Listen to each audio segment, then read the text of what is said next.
Hi friends, welcome back to our channel. మనకి ఈరోజు అయితే ఏపీలో రేషన్ కార్డులు ఉన్నవారికైతే ప్రభుత్వం ఒక కీలక నిర్ణయం అయితే తీసుకుంది. దీని గురించి అయితే ఈ వీడియోలో మనం ఒక ఫుల్ క్లారిటీగా అయితే తెలుసుకుందాం. ఇక వీడియోలోకి వెళ్ళే ముందు మన ఛానల్కి అయితే లైక్ చేసి సబ్స్క్రైబ్ చేసుకోండి. ప్రభుత్వం నుంచి వచ్చే లేటెస్ట్ అప్డేట్ని అయితే మన ఛానల్లో ఎప్పటికప్పుడు అయితే అప్లోడ్ చేస్తూ ఉంటాను.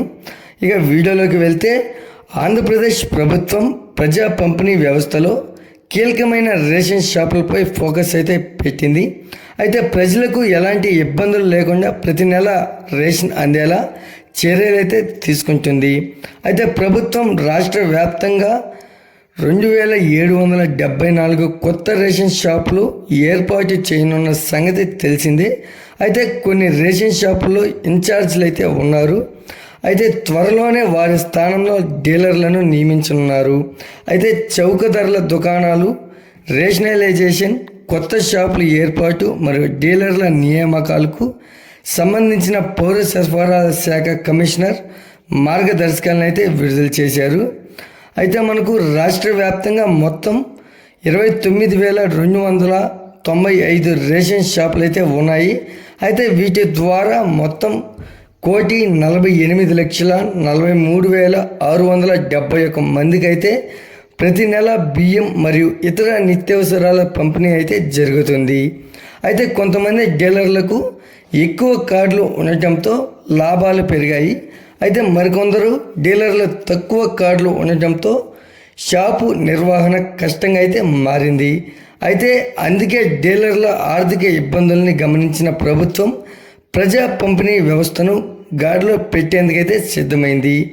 అయితే అన్ని రేషన్ షాపులకు కార్డులు సమానంగా సర్దుబాటు అయితే చేసి నిర్వహణకు లాభదాయకంగా మార్చేందుకైతే సిద్ధమయ్యారు. అయితే అలాగే వృద్ధులు, వికలాంగులు, దీర్ఘకాలిక రోగులు వంటి కార్డుదారులందరికీ సులభంగా ఉండేలా ప్రతి కిలోమీటర్ పరిధిలో ఒక రేషన్ షాప్ అయితే ఏర్పాటు చేయనున్నారు.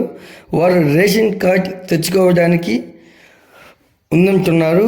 అయితే మనకు రాష్ట్ర వ్యాప్తంగా 800 కంటే ఎక్కువ రేషన్ కార్డులు ఉన్న షాపుల పరిధిలోని కార్డులోని నిబంధనల మేరకు సర్దుబాటు అయితే చేయనున్నారు అధికారులు. అయితే అలాగే కొత్తగా మరో 2,774 షాపులను అయితే ఏర్పాటు చేయాలని ప్రభుత్వం నిర్ణయించింది.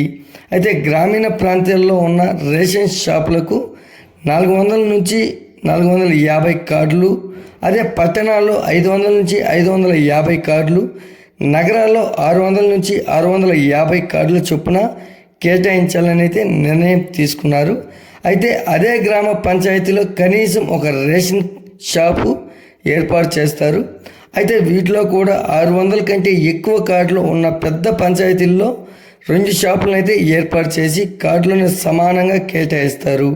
అయితే అక్టోబర్ 22 లోపు ప్రక్రియ పూర్తి చేయాలని ప్రభుత్వం అధికారులను అయితే ఆదేశించింది. అయితే అంతేకాకుండా రాష్ట్ర వ్యాప్తంగా కొత్తగా ఏర్పాటు చేయనున్న 2,774 రేషన్ షాపులు ఇన్ఛార్జ్ డీలర్ల ఆధ్వర్యంలో నిర్వహిస్తున్న షాపులకు డీలర్లను నియామకంపై ప్రభుత్వం త్వరలోనే నోటిఫికేషన్ అయితే విడుదల చేయనుంది.